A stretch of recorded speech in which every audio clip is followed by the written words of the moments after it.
Hello student, आज हम करेंगे सीबीएसई जो हमारा 2024 का पेपर आया था सेट नंबर 3। देखिए, सेट 1 की मैं वीडियो बना चुकी हूँ, इसलिए मैं इस वीडियो के अंदर सारे क्वेश्चन नहीं करवाने वाली। मैं सिर्फ वही क्वेश्चन करवा रही हूँ जो सेट 1 से डिफरेंट क्वेश्चन है, क्योंकि सेट 1 की मैं वीडियो डाल चुकी हूँ, उसको आप वहीं पर जाके देख सकते हैं। तो हम सिर्फ डिफरेंट क्वेश्चन करेंगे। देखिए, हमारा फर्स्ट क्वेश्चन क्या है। The LCM of the smallest prime number and smallest odd composite number. देखिए भाई, सबसे पहली बात, जो सबसे छोटा प्राइम नंबर होता है वो होता है 2, और स्मॉलेस्ट ओड कंपोजिट नंबर वो होता है जो दूसरों की टेबल से भागा जाए। देखिए, सबसे छोटा कंपोजिट नंबर, देखिए जैसे मान लो पहले नंबर होता है 2, 2 के बाद कितना होता है 3, 3 के बाद 4, 4 के बाद 5, 5 के बाद 6, 6 के बाद 7, 7 के बाद 8, 8 के बाद 9। हमें पता है ये भी प्राइम है, ये भी प्राइम है, ये भी प्राइम है, ये भी प्राइम है, तो हम इनको तो कट कर देते हैं। ओके, कट कर दिया मैंने। अब मेरे पास ये 4, 6, 8, 9 चारों के चारे क्या है कंपोजिट नंबर, लेकिन इनमें पहला और कंपोजिट नंबर क्या है 9, तो हमारा क्या हो गया 9। अब मुझे इसका एलसीएम बताना है। एलसीएम क्या आएगा 2 × 9, दोनों एक दूसरे की टेबल पे नहीं जाते, सीधे कर सकते हो 18, तो हमारा ऑप्शन नंबर डी हो जाएगा इसके अंदर। नेक्स्ट क्वेश्चन, ये भी डिफरेंट था। The mean of first n natural number. देखिए, मीन का क्या फॉर्मूला होता है, पहले एन नेचुरल नंबर का जोड़ 1 + 2 + 3 से लेकर अप टू एन, डिवाइड में टोटल नेचुरल नंबर कितने हैं एन। 1 से लेकर एन टर्म्स का जोड़ क्या होता है, एन इंटू एन प्लस 1/2, और डिवाइड में एन है एन से एन कैंसिल, वो किसके इक्वल है 5n बटे में 9/2 के। अब हम इन दोनों को इक्वल रख देते हैं 1। देखिए, n + 1 बटे में 2 बराबर क्या है 5n बटे में 9, आर पर गुना कीजिए 9n प्लस के 9, 5 2 जा 10n, यहाँ से 9 बराबर 10n माइनस का 9n बराबर n की वैल्यू आ जाएगी 9, तो ऑप्शन नंबर सी हो जाएगा इसका। ठीक है, नेक्स्ट क्वेश्चन हमारा, क्वेश्चन नंबर 3 भी डिफरेंट था। देखिए, हमारे पास 5 tan थीटा माइनस के 12 = 0 दे रखा है। यहाँ से 5 tan थीटा = 12, tan थीटा की वैल्यू आ जाएगी 12 बटे में 5 आ गई। अब मुझे साइन थीटा निकालना है। देखिए, tan थीटा क्या होता है p बटे में b, तो हमारे पास p कितना है 12, b कितना है 5, h का स्क्वायर क्या होता है 12 का स्क्वायर प्लस में 5 का स्क्वायर, 12 का स्क्वायर 144, 5 का स्क्वायर 25, ये आ गया 169, जो कि 13 का स्क्वायर होता है। तो h की वैल्यू कितनी आ गई 13, और साइन थीटा क्या होता है बेटा p बटे में h, p कितना है मेरे पास 12, h कितना है 13, तो 12 बटे 13 ऑप्शन नंबर बी हो जाएगा इसमें। नेक्स्ट हमारा क्वेश्चन जो डिफरेंट था, मैंने उनको मार्क किया हुआ है। क्वेश्चन नंबर 7 डिफरेंट था। देखिए, the perimeter of sector of a circle जिसकी रेडियस कितनी है 21। फिलहाल ये वाला क्वेश्चन मैं करवा चुकी थी, लेकिन मैं अगेन इसको रिपीट कर देती हूँ। देखिए, ये सेक्टर है हमारा, ठीक है, पेरीमीटर इसकी रेडियस कितनी है 21, ये भी 21, जो एंगल बना रहा है 60 डिग्री का, वो सेंटर पे बना रहा है, तो उसका पेरीमीटर क्या होता है radius plus length of arc, तो r + r length of arc होता है 2πr थीटा अपॉन में 360, वो बराबर कितना दे रखा है पेरीमीटर, एक minute, the perimeter of A sector जिसकी रेडियस 21 है, जो सबटेंड कर रहे थे, हमें पेरीमीटर की वैल्यू बतानी है। तो r कितने हो गए 2r, 2 × पाई की वैल्यू 22/7, आर कितना है 21, थीटा कितना है 60, डिवाइड में 360, ये कट गया आएगा 6 पे, 7 से कटेगा 3 पे, 3 से कटेगा 2 पे, 2 से 2 कैंसिल। अब देखो 2 × आर की वैल्यू 21 प्लस में 22, ये आ गया 42 प्लस में 22, 2 और 2 4, 4 और 2 6, 64 आंसर होगा बेटा इसका। ठीक है, नेक्स्ट हमारा क्वेश्चन जो हमारा इसमें नहीं था, बाकी सारे सेम थे हमारे, ये भी सेम था। क्वेश्चन नंबर 21 डिफरेंट था। देखिए, द किंग क्वीन एंड एक् ऑफ क्लब एंड डायमंड। देखिए, हमारे पास राजा रानी और इक्का, किसके क्लब के और डायमंड के, दोनों निकाल दिए गए हैं। देखो 3 पत्ते हमें क्लब के निकाले, 3 पत्ते किसके निकाले डायमंड के, टोटल होते 52, 52 में से 6 गए, तो 12 में से 6 गए 6, 46 पत्ते बचे। तो अब हमें एक कार्ड निकालना है, एक कार्ड ऑफ क्लब। देखो, क्लब के कार्ड रिमेनिंग क्लब कार्ड कितने बचेंगे हमारे पास, टोटल 13 पत्ते होते हैं, 13 में से हमने 3 निकाल दिए, तो 10 बचे, तो इसकी प्रोबेबिलिटी क्या आ जाएगी 10 बटे में 46, काट भी सकते हैं हम इसको।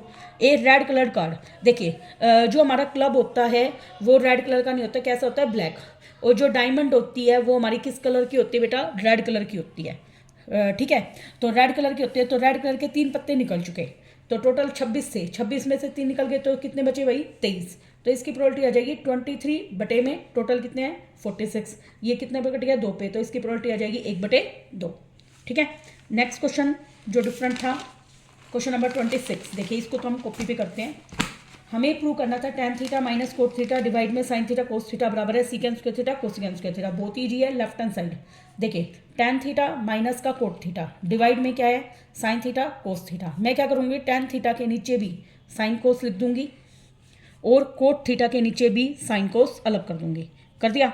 tan को लिख दूंगी sin बटे में कोस, इधर क्या है sin theta cos theta, minus cot को लिख दूंगी कोस बटे में sin और साथ में क्या है sin थीटा कोस थीटा। कोस से कोस कैंसिल, साइन से साइन कैंसिल, ये बना 1 में कोस स्क्वायर थीटा और ये बना 1 में साइन स्क्वायर थीटा।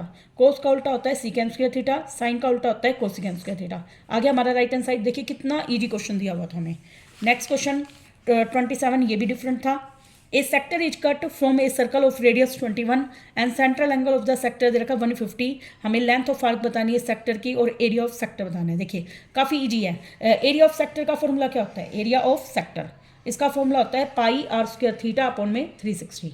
पाई कितना है 22/7, आर कितनी है 21 मल्टीप्लाई 21, थीटा हमारे पास 150 है डिवाइड में 360। 0 से 0। अब देखिए 7 से कटा 3 पे, 3 से कटा यहाँ पे 12 पे। अब ये 3 से कटेगा 7 पे, 3 से कटेगा यहाँ पे 4 पे। अब ये 2 से कटेगा 11 पे, 2 से कटेगा 2 पे, तो आएगा 70। 11 को 7 से मल्टीप्लाई किया 77 मल्टीप्लाई 15 डिवाइड बाई 2। अब आप इसका मल्टीप्लाई कीजिए। देखिए 77 की 15 से गुना, 7 पंजू 35, 7 पंजू 35, 3 38, 7 एकम 7, 7 एकम 7, 5 8 7 15, 7 3 10 और 1 11, तो ये आएगा 1155 बटे में 2। पॉइंटों में निकाल सकते हो आप और इसमें आगे लगेंगे सेंटीमीटर स्क्वायर एरिया। अब हमें इसमें लेंथ ऑफ आर्क और बतानी है। लेंथ ऑफ आर्क, इसका फॉर्मूला क्या होता है 2 पाई आर थीटा अपॉन में 360। 2 मल्टीप्लाई पाई की वैल्यू 22/7, आर कितना है मेरे पास यहाँ पे 21, थीटा कितना है हमारे पास 150 डिवाइड बाई 360। 0 से 0। 7 से कटेगा 3 पे, 3 से कटेगा 12 पे, अब ये काटे 2 से कटेगा 6 पे, 3 से कटेगा 2 पे, 3 से कटेगा 5 पे, 2 से कटेगा 11 पे, 11 पंजू 55 सेंटीमीटर। ओके, नेक्स्ट क्वेश्चन हमारा question number 31। Is the sum of first 14 terms, मतलब S14 कितना देर का 1050 और फर्स्ट टर्म A बराबर है 10, तो हमें A20 और AN बतानी है। देखिए S14 का फॉर्मूला क्या बनेगा n/2 2A plus n-1 into में D। S14 है 1050, n मुझे निकालना है, 2 गुना में A कितना है 10 प्लस में n-1 है ना, और गुना में 1 minute 10 sum of first 14 terms, n तो दे ही रखा है 14, ठीक है, n की वैल्यू 14 पुट करें और मल्टीप्लाई में D। देखिए 1050 ये कटेगा 7 पे, 7 से मैं डिवाइड कर दूंगी, 10 दूनी 20, 14 में से 1 गए 13 D, 7 से काटिए, 7 से कटेगा 7 एकम 7, 7 पंजू 35, 150 पे, 150 में से 20 गया। आई थिंक ये क्वेश्चन रिपीट ही है, पहले वाले कोड में आ चुका था, तो D की वैल्यू आ गई 10 आ गई। अब A20 का फॉर्मूला क्या होता है A प्लस 19 D। A कितना है 10, 19 गुना में 10, 10 प्लस में 190 कितने हो गए 200, और फिर मुझे AN निकालना है। आई थिंक ये रिपीट ही है question. A plus n-1 into D. A कितना है यहाँ पे 10, n नहीं पता हमें, और D कितना है हमारे पास 10, A और D दोनों 10 हैं, तो 10 प्लस में 10n माइनस के 10, 10 से 10 कैंसिल 10n, मुझे ये रिपीटेड ही लग रहा है। देखिए नेक्स्ट क्वेश्चन अपना 34 जो कि डिफरेंट था। देखिए इसे क्या रखा है from a window of 50 metre high above the ground in a street. देखिए मान लो ये विंडो है AB, कितनी है ये 15 मीटर, एक ग्राउंड में है। The angle of elevation and depression of top and foot of another house on the opposite side of a street are. देखिए from a window 50 metre high above the ground, ground के ऊपर एक window लगी हुई है। The angle of elevation and depression of top and foot of another house. तो देखिए दूसरा एक हाउस है यहाँ पे, पहले डिप्रेशन एंगल बना, देखो द एंगल ऑफ एलिवेशन, पहले एलिवेशन एंगल है टॉप के साथ, तो टॉप के साथ एलिवेशन एंगल हो गया। फिर इसी पॉइंट से किसका एंगल है डिप्रेशन का फुट के साथ दे रखा है मैंने दूसरे हाउस का।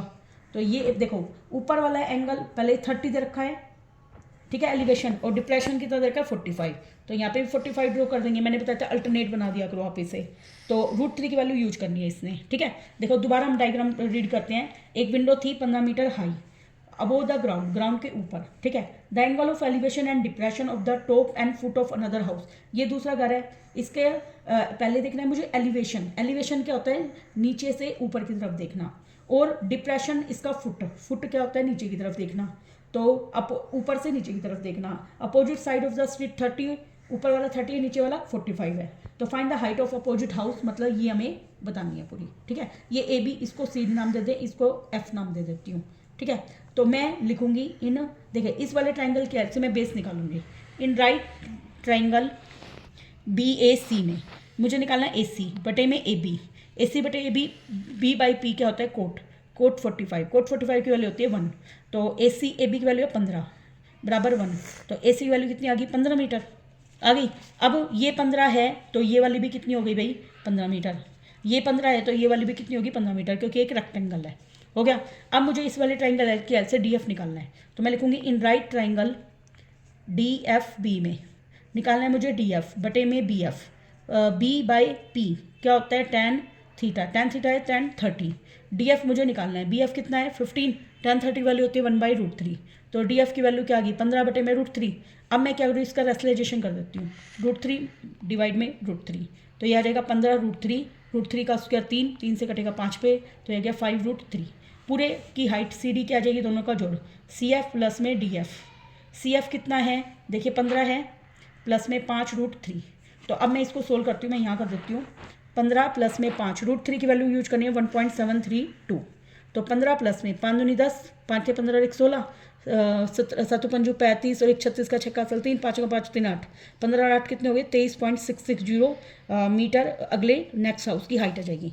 नेक्स्ट क्वेश्चन देखती हूँ और है क्या इसमें डिफरेंट। यस, एक क्वेश्चन नंबर 35 हो रहा है, उसको और कर लेते हैं, फिर आपके ये सारे क्वेश्चन हो जाएंगे।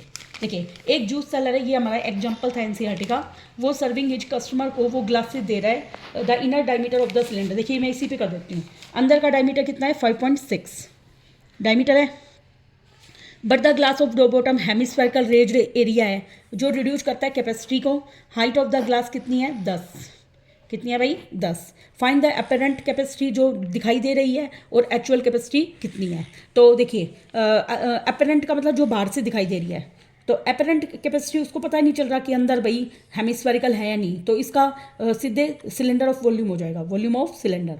वॉल्यूम ऑफ सिलेंडर क्या होता है भाई पाई r²h, पाई 22/7, r 5.6 का आधा 2.8 हो जाएगा गुना में 2.8, और h कितनी है 10, तो 22/7 गुना में 28/10 गुना में 28/10 गुना में 10, 10 से 10 कैंसिल, 7 से कटा 4 पे, तो इसको मल्टीप्लाई कीजिए 88 गुना में 28 बटे में 100। मैं क्या करूँगी इसको काटूंगी नहीं, मल्टीप्लाई कर देती हूँ, 8 8 64, 8 8 64 और 6 कितने हो गए 70, 8 दूनी 16, 8 दूनी 16 और 1 17, 4 6 7 और 7 14 और 1 और 1 2। देखिए दोबारा एक बार कैलकुलेट करते हैं, 8 8 64 का चौका सल 6, 8 8 64 और 6 70, 8 दूनी 16, 8 दूनी 16 और 1 17, 7 6 7 14, तो 24.64 सेंटीमीटर की क्यूब हो गई।